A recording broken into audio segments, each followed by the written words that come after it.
사람이 정말 어떻게 이럴 수가 있을까요? 어제 30년을 알고 지낸 친구와 싸우고 연락을 끊자고 다짐했습니다. 친구는 저와 굉장히 막역한 사이였는데요. 알고 보니 제 주변 다른 친구나 지인들에게 제 욕을 그렇게 하고 다녔지 뭐예요. 그 사실을 최근에 지인으로부터 알게 되어 사실 속으로 벼르고 있었는데 만날 때마다 뭔가 비꼬는 듯한 말투로 제 심기를 불편하게 만드는 친구를 이제는 더 이상 참을 수가 없더라고요.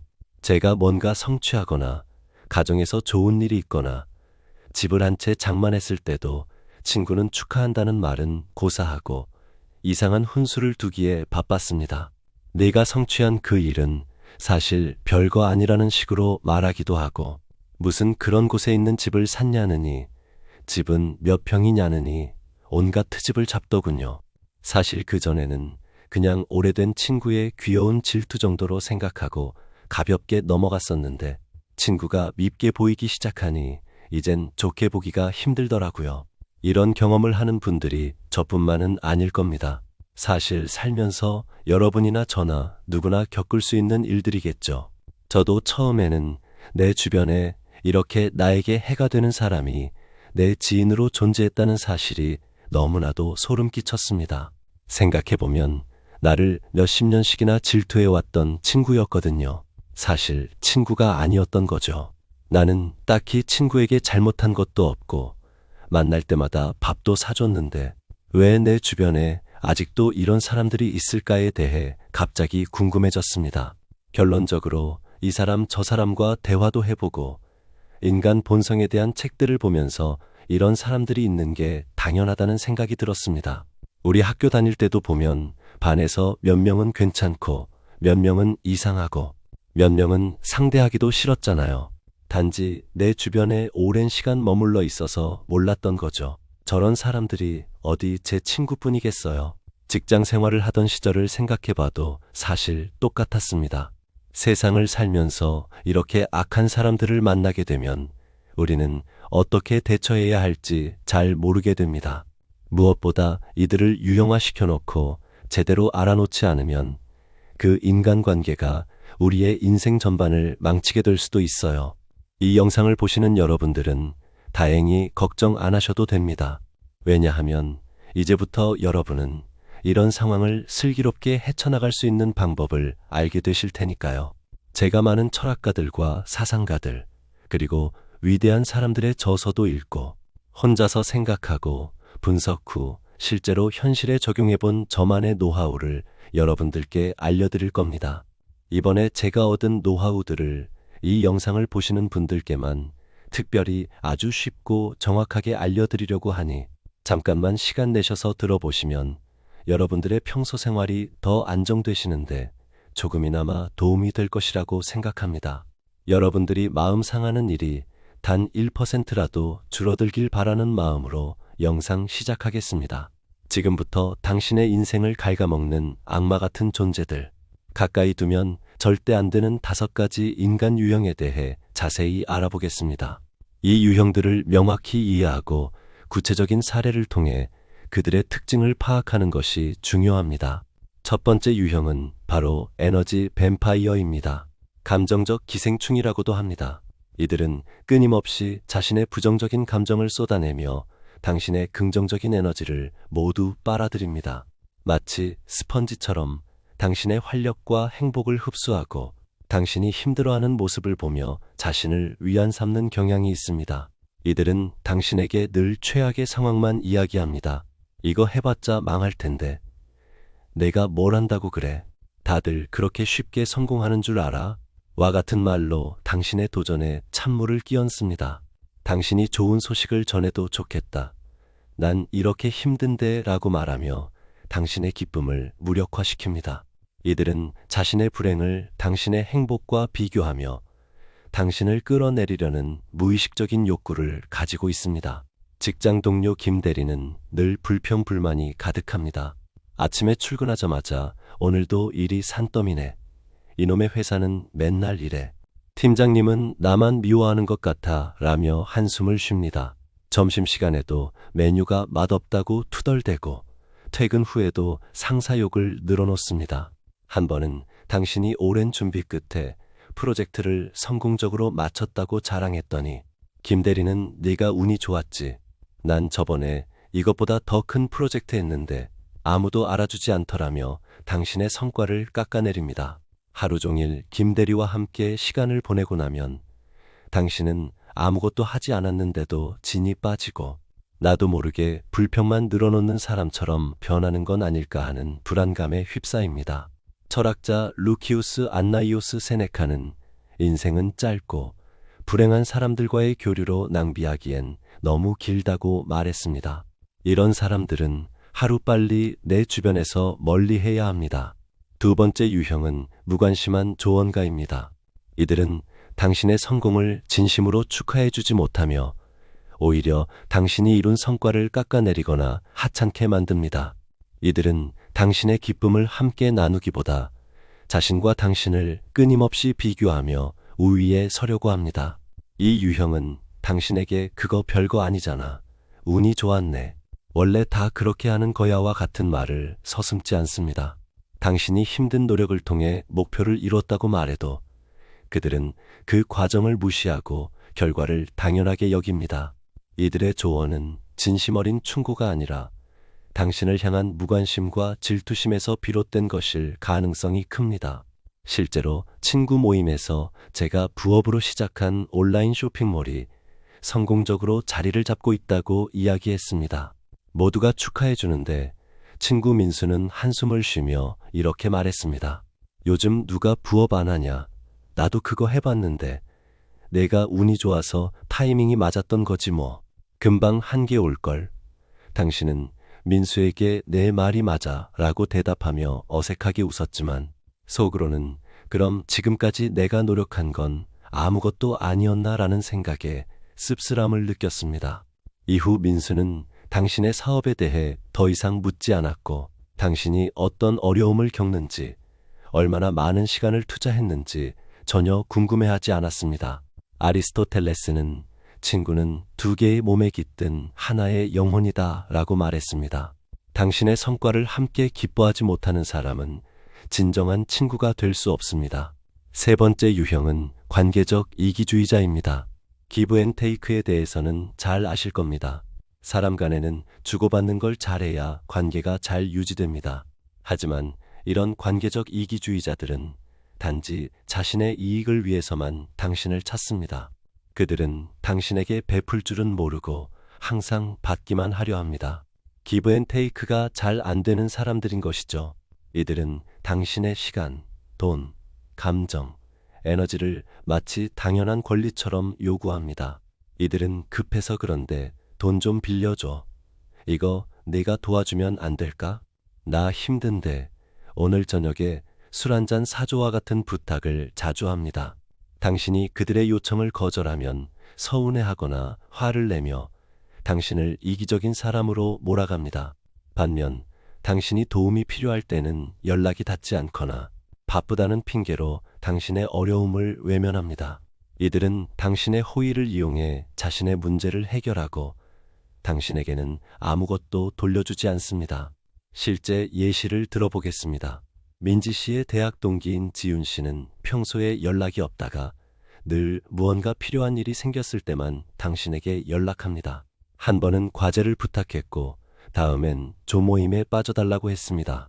나중에는 급전이 필요하다며 10만 원을 빌려갔는데 갚을 날짜가 한참 지나도 아무런 말이 없습니다. 당신이 먼저 연락해서 돈은 언제쯤 받을 수 있을까? 라고 물었더니 지윤이는 요즘 사정이 어려워서 내가 이해해줘 라며 오히려 당신을 곤란하게 만듭니다. 반대로 당신이 이직 준비로 힘들어하고 있을 때 지윤 씨에게 연락했지만 나 요즘 너무 바빠. 다음에 통화하자라는 답장만 돌아왔습니다. 랄프 왈도 에머스는 친구는 기꺼이 자신의 이익을 희생하는 사람이다 라고 말했습니다. 즉 지윤 씨는 민지 씨의 친구가 아니었던 것이죠. 네 번째 유형은 가스라이터입니다. 요즘엔 너무 흔하게 사용되어 많은 분들이 알고 계시는 용어 가스라이팅에서 유래한 용어입니다. 심리학에서 말하는 가스라이팅이란 상대방으로 하여금 자신의 현실 인식을 의심하게 만드는 심리적 조작 기법입니다. 미국의 심리학자 로빈스턴은 가스라이팅의 희생자는 자신의 기억, 인식, 판단력을 의심하기 시작한다고 말했습니다. 실제 사례를 들어보겠습니다. 민수 씨는 직장 선배 병철 씨와 프로젝트를 진행하고 있었어요. 병철 씨는 회의에서 분명히 이 방향으로 진행하자고 말했는데 며칠 후 문제가 생기자 내가 언제 그런 말을 했나? 내가 잘못 들은 거 아냐? 라고 잡아댔습니다. 처음에는 민수 씨도 내가 잘못 들었나? 하고 넘어갔어요. 하지만 이런 일이 반복되면서 패턴을 발견했죠. 병철 씨는 자신에게 유리할 때는 결정에 적극 참여하다가 책임져야 할 상황이 오면 언제 그랬냐는 듯 발뺌했습니다.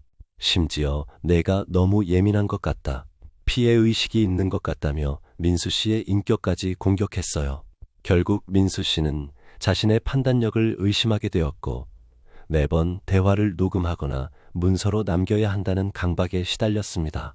이것이 바로 가스라이터의 무서운 점입니다. 상대방의 현실인식 자체를 흔들어서 지배하려 하죠. 정말 슬픈 얘기지만 친구들 사이 말고도 연인 또는 배우자 사이에서도 이런 가스라이팅이 빈번하게 일어납니다. 그리고 관계가 가까우면 가까울수록 내가 이들로부터 가스라이팅을 당하고 있다는 사실조차 깨닫지 못하고 자주 불쾌감을 갖는 경우가 많다는 것이 문제입니다. 5번째 유형은 교묘한 조종자입니다. 이들은 직접적으로 당신에게 명령하지 않습니다. 대신 당신의 죄책감, 불안감, 연민을 자극하여 당신이 자신의 뜻대로 움직이도록 만듭니다. 이들은 내가 너를 위해 얼마나 노력했는데 만약 네가 이렇게 하지 않으면 나는 정말 실망할 거야와 같은 말로 당신의 행동을 통제합니다.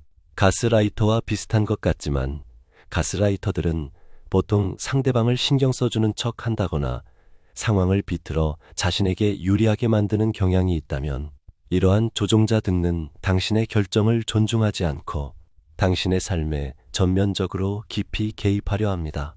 당신이 새로운 연인을 만나면 내가 보기에 그 사람은 별로인 것 같아라며 부정적인 평가를 내립니다. 당신이 새로운 일을 시작하려 하면 내가 성공할 리 없어. 그냥 안정적인 길을 선택해라며 당신의 선택을 막으려 합니다. 이들은 당신이 스스로 생각하고 결정하는 것을 두려워하며 당신이 자신의 통제에서 벗어나는 것을 용납하지 않습니다. 구독자분들을 예시로 들어 사례를 얘기해 보겠습니다. 당신은 평소 친구 수진이와 친하게 지냈습니다. 수진이가 하는 말은 늘 당신의 결정에 영향을 주곤 했죠. 수진이는 당신이 부모님과의 갈등으로 힘들어할 때 내가 내 부모님이라면 너한테 실망했을 거야 라고 말하며 당신의 죄책감을 자극했습니다. 당신이 다른 친구들과 약속을 잡으면 나 말고 다른 친구랑만 노는 거야? 라며 서운함을 표현해 당신이 그 약속을 취소하게 만들었습니다. 수진이는 당신이 하는 모든 선택에 대해 자신의 의견을 강요했고 당신은 어느새 수진이가 싫어하면 어떡하지? 라는 생각에 사로잡혀 자율적인 결정을 내리지 못하게 되었습니다. 이들은 당신의 모든 것을 비판합니다. 당신의 외모, 옷차림, 말투, 심지어 당신이 좋아하는 취미까지도 그들의 비난의 대상이 됩니다. 이들의 비판은 당신의 자존감을 서서히 무너뜨리고 당신을 끊임없이 위축되게 만듭니다. 이들은 당신의 노력을 칭찬하기보다 당신의 부족한 점만을 지적합니다. 살 좀 빼야겠다. 옷이 그게 뭐야? 너는 왜 그렇게 말을 못해? 와 같은 비난을 아무렇지 않게 내뱉습니다. 당신이 칭찬 좀 해달라고 부탁하면 진심으로 너를 생각해서 하는 말이야 라며 자신의 비판을 합리화합니다. 이들은 당신의 가치를 인정하지 않고 끊임없이 당신을 하찮게 만들며 자신들이 우위에 서 있다고 느낍니다. 이런 방식으로 당신의 우위에 서 있음과 동시에 당신을 조종하려고 하는 것입니다. 이 채널을 구독하시면 앞으로도 인간관계에 있어 이런 도움되는 정보를 받아보실 수 있습니다. 자, 이제 당신의 삶을 좀먹는 5가지 인간 유형을 파악했습니다. 그렇다면 이들에게서 어떻게 벗어나야 할까요? 무작정 관계를 끊을 수가 없는 상황일 때는 어떻게 해야 할까요? 여기 그 효과적인 방법들에 대해 말씀드려 보겠습니다. 가장 첫 번째로 하셔야 할 일은 한계선을 설정하는 것입니다. 이 유형의 사람들은 당신의 한계를 시험하려 합니다. 그들에게 명확한 한계선을 설정하는 것이 중요합니다. 미안하지만 그건 내가 도와줄 수 없어. 내 인생에 대해 이러쿵저러쿵 평가하지 않았으면 좋겠어와 같이 단호하고 명확하게 당신의 의사를 전달하세요. 처음에는 상대방이 서운해하거나 화를 낼 수 있지만 당신의 단호한 태도는 그들이 더 이상 당신을 이용하거나 조종하지 못하게 만듭니다. 미국의 심리학자 헨리 클라우드는 경계선은 내가 어디서 끝나고 타인이 어디서 시작되는지를 알려주는 지표다라고 했습니다.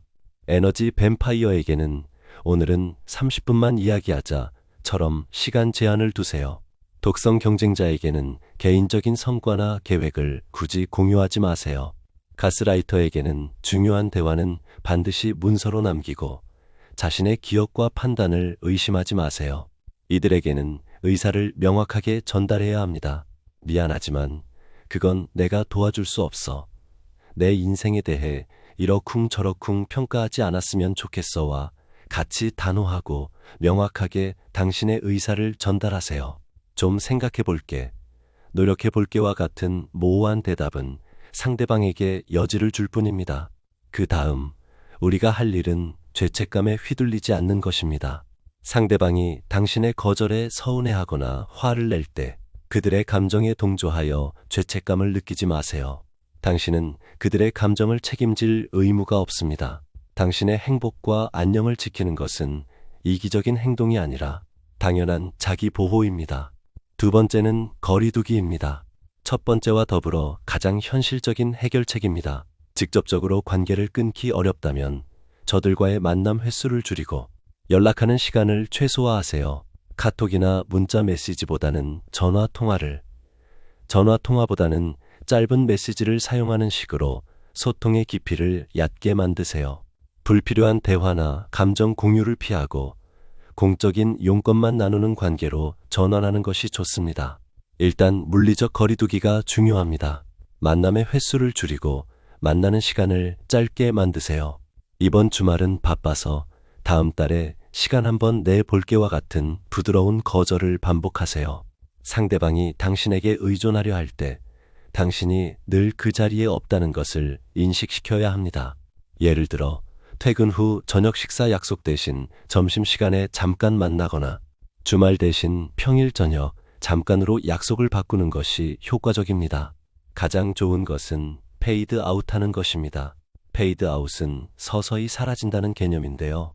매몰차게 사람을 대하지 못하는 성격이라면 의도적으로 연락의 빈도를 줄이고 전화가 오면 그냥 받지 말아보세요. 카톡이 오면 최대한 늦게 받다가 나중에 답장하는 식으로 연락의 텀을 늘리고 전화가 오면 받지 말고 놔뒀다가 하루나 이틀 뒤에 연락해보세요. 이런 식으로 계속 상대방과 연락을 미루다 보면 상대방 입장에서는 처음에는 얘 뭐야? 왜 연락이 바로바로 안 되지? 라는 생각을 갖겠지만 이게 며칠이 되고 몇 달 반복이 되면 아, 얘는 연락해도 연락이 늦게 오는 사람이구나라고 생각하는 횟수가 들게 됩니다. 상대방 입장에서도 연락이 잘 안 되는 사람과 계속 연락하는 게 꺼려지는 것이죠. 너무 티나게 하시는 것보다는 점차적으로 서서히 페이드 아웃하는 것이 중요합니다. 왜냐하면 나의 이런 의도를 알아챘을 때 저런 악인들은 나에게 해코지를 할 수도 있기 때문입니다. 그리고 심리적 거리두기도 중요합니다. 그들과의 대화에서 깊은 감정이나 개인적인 정보를 공유하지 마세요. 그들이 당신의 감정을 빨아들이려 할 때 오늘은 좀 피곤해서 그 이야기는 다음에 하자고 말하며 대화를 끊는 연습을 해야 합니다. 당신의 감정 보호를 최우선으로 생각하세요. 세 번째는 감정 차단입니다. 이건 외부적 요인이 아닌 내 안에서 일어나는 변화입니다. 감정 흡혈귀나 비판, 중독자의 말에 감정적으로 반응하지 않는 감정 차단 연습이 필요합니다. 그들이 부정적인 말을 할 때, 아, 저 사람은 또 저러는구나 라고 생각하며 그들의 말을 흘려듣는 연습을 하세요. 그들의 비난을 당신의 문제가 아니라 그들의 불행이나 낮은 자존감에서 비롯된 것이라고 인식하는 훈련을 해야 합니다. 여기서 중요한 건 쟤들은 불쌍한 존재라고 여기는 것과 아무렴 어때라고 생각하면서 그들의 말을 흘려들어 버릇 하는 것입니다. 이런 마인드셋은 지독한 악인을 만나더라도 나를 보호해주는 훌륭한 멘탈 코치가 되어줍니다. 여러분들도 이상한 사람들이 나에게 말 같지도 않은 언행을 할 때는 따라해 보세요. 이게 뭔 개소리야? 에휴, 저 정신병자 또 시작이네. 쯧쯧 이렇게 말이죠. 그들의 비난이나 부정적인 말에 귀를 기울이지 말고 아, 저 사람은 또 저러는구나. 저런 말을 하는 이유는 자신의 불안감 때문이겠지라고 생각하며 그들의 말을 흘려듣는 연습을 하세요. 그들의 말에 담긴 감정을 당신의 것으로 받아들이지 마세요. 그리고 이런 사람들이랑은 아예 말을 안 섞는 게 가장 좋습니다. 이들의 의견에 반박하거나 설득하려 하지 마세요. 아, 그렇구나. 내 생각은 그렇구나와 같이 짧고 무감각한 반응을 보이세요. 감정적인 논쟁에 휘말리지 않는 것만으로도 당신은 큰 에너지를 아낄 수 있습니다. 네 번째는 어떻게 보면 가장 중요하다고 할 수 있습니다. 나 자신에게 집중하는 것입니다. 악인들과의 관계에 쏟던 시간과 에너지를 당신의 성장, 행복, 그리고 목표 달성에 사용하세요. 새로운 취미를 만들거나 배우고 싶었던 것을 배우거나 정말 당신을 아껴주는 사람들을 만나는데 시간을 쓰세요. 당신의 삶이 긍정적인 에너지로 가득 차게 되면 부정적인 관계는 자연스럽게 당신의 삶에서 멀어질 것입니다.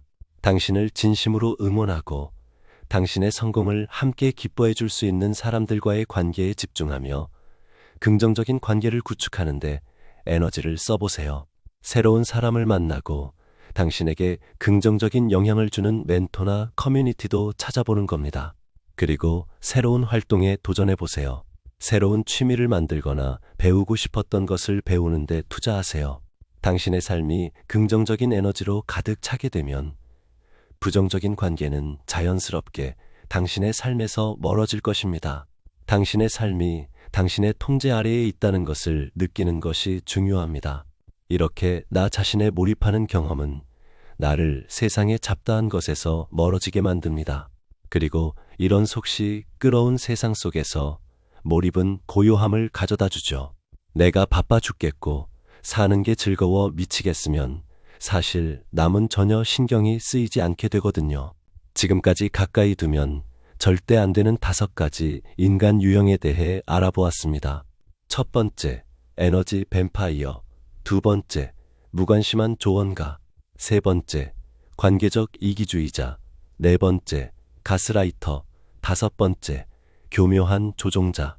이렇게 5가지 유형입니다. 그리고 이들을 피하려면 명확한 한계선을 설정하고 거리두기를 실천하며 이들에게 가는 나의 감정을 차단하는 것이 중요하다는 것을 말씀드렸습니다. 마지막으로 나 자신에게 집중하는 삶을 살면서 몰입할 거리를 찾아 거기에 나의 에너지를 쏟아보시길 다시 한번 권해드리겠습니다. 이렇게 해도 문제가 해결되지 않을 때는 전문가의 조언을 구하거나 주변 가족이나 다른 좋은 지인에게 도움을 요청해 보시는 것 또한 권해드립니다. 그들은 생각보다 우리에 대해 잘 알고 있을 수도 있습니다. 혹은 내가 생각지도 못한 해결 방법을 갖고 있는 사람이 바로 내 옆에 있는 사람일 수도 있으니까요. 오늘 영상이 도움이 되셨다면 구독과 좋아요 부탁드려요. 그리고 댓글로 여러분의 소중한 경험담도 공유해 주세요.